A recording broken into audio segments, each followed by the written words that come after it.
Hey guys, welcome back to another hillside, a different hillside, my new hillside, as I bought this vacant lot. So check out this video. Let me show you what I've done here and what I plan on doing with this vacant property. All right, so showing you here what else we've done here on the hillside is you look down here at this flower bed. Now granted, there's no flowers really planted in here.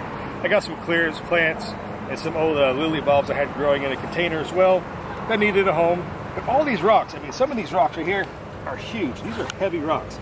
So these are gonna make a nice foundation for a terracing, and able to actually use the slope of the land here to kind of dig into it. And you know, this is dug down fairly deep. It's probably at least a foot, if not 2 feet deep in some spots here.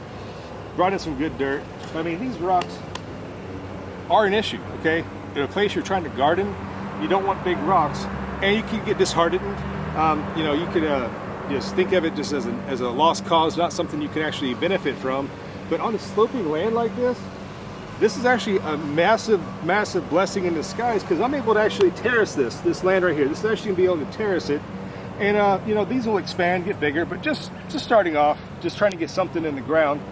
Building these terraces out of rock walls like that with the contour of the slope here is awesome. So if you have a sloping area, the ability to have these stones like this and able to, you know, right on hand to terrace it, like I've mentioned several times before, it's actually a blessing in disguise. So, you know, when you're developing a new property, don't get your heart broken or get let down. Take what you have and make something better with it. Okay, that's the moral of the story. That is the theme of this video: is take something that's old and broken, something neglected, and and make it your own. Make it better. You have the power to do this, guys, and it's what I encourage all of you to do. If you have a vacant property or something that's not being maintained in your neighborhood or your city, find ways to make it better. Okay, there are tons of ways than letting it just sit and waste as a 4-foot tall weed patch full of trash and just junk. Okay, fix it up, make it look better.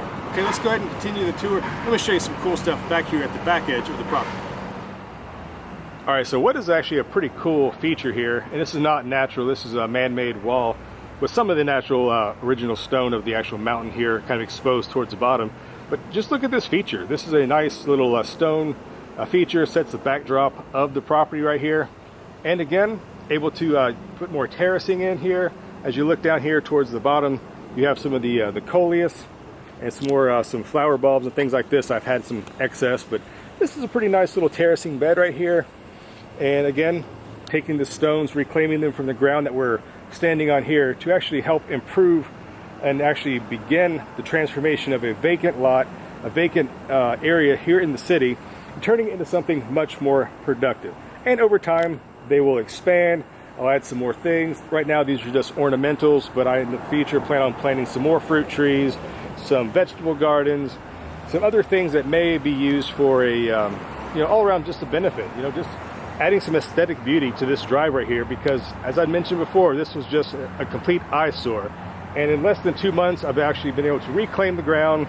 If you look at the ground, there's actually clovers. Like right here, we got clover growing here, which is a nitrogen fixer. The grass is actually starting to kind of like very much turn green and kind of be uniform and even, as it was just all weeds and just nasty. So it's coming along. It's actually starting to become more of an actual productive and maintained space. But I mean, just use what you have, guys. I mean, just know what you got. Back in that back corner with those coleus, they do love the shade and the moisture, and as the moisture drains off of those rocks, it is kind of caught in this first level of the terrace there. Those coleus, I've never watered them, as there's no way to actually water them here, as this is just, like I said, a vacant lot. There's no water, there's no electricity.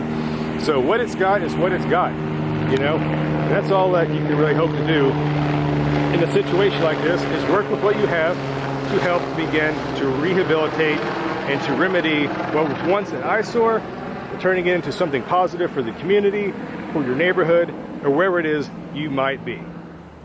All right, so there you go. The first look at the new hillside garden here. Urban ag, urban, gardens, whatever you want to call it, taking a vacant city lot that was unused and turning it into something much better. I encourage everybody out there, if you're able to acquire something like this, or maybe just lease it, or just if someone's not using it, work with your city. Maybe they'll let you just take care of it in lieu of you maintaining the property. They'll allow you to build a garden or do something else. Alright, so wrapping it up, guys. Thanks for sticking with me and this little tour. I know the traffic's kind of loud. There's really nothing you can do about it. Try to cut out as much as I possibly can. But do hope you do subscribe if you like this content. Follow this journey along as we continue developing this, and I will show you everything we've done along the way, if I can keep the trucks from making so much noise as they drive by. Alright guys, until next time here at the brand new Hillside Garden, thanks for hanging out, guys. Until next time.